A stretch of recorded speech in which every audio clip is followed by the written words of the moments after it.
श्री स्वामी समर्थ. नमस्कार स्वामी भक्तांना. मी आज तुम्हाला स्वामी चरित्र सारामृत पारायण कसे करायचे, त्याचे नियम काय आहे हे या व्हिडिओमध्ये सांगणार आहे. स्वामी चरित्र सारामृत हे आयुष्याचं सोनं करणारा ग्रंथ आहे.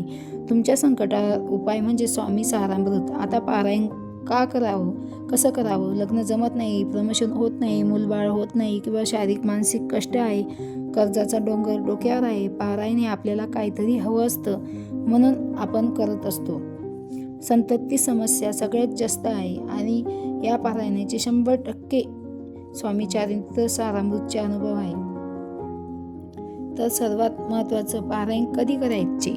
तसेच तुम्ही पारायण कधीही करू शकतात. पहिल्या दिवशी संकल्प करायचा की महाराज मी 51, 21 किंवा 108 स्वामी चरित्र सारामृतचे पाठ करेल. 108 वेळा जो स्वामी चरित्र सारामृतचे पठण करतो त्याला अशक्य गोष्टी शक्य होतात.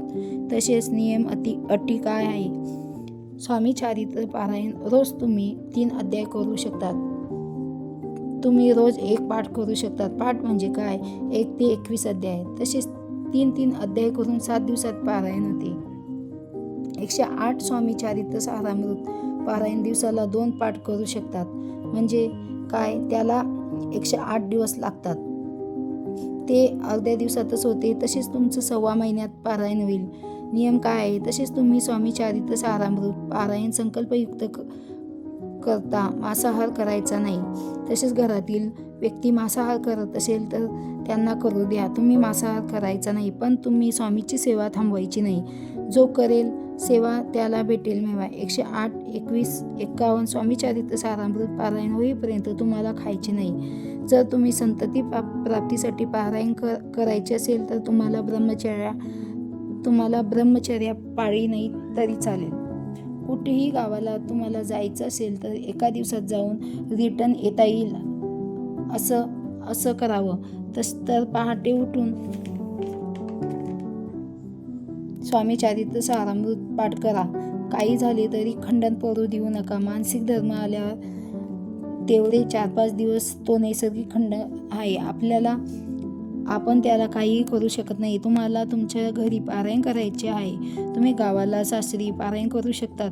आपण महाराजाकडे खूप काही मागतोय तर पारायणाला खंडन पडू देऊ नका. जर तुम्ही मौतीला दाव्याला गेला असेल तर तिकडून आल्यावर अंघोळ करून तुम्ही पारायणाला बसा, पण पारायण पूर्ण झाल्याशिवाय जाऊ नका. काही लोक एका दिवसात 2 पाठ करतात. प्राणवाचक म्हणजे काय? तुम्ही तुमच्याच घरातील कांदा लसूण खाऊ शकता.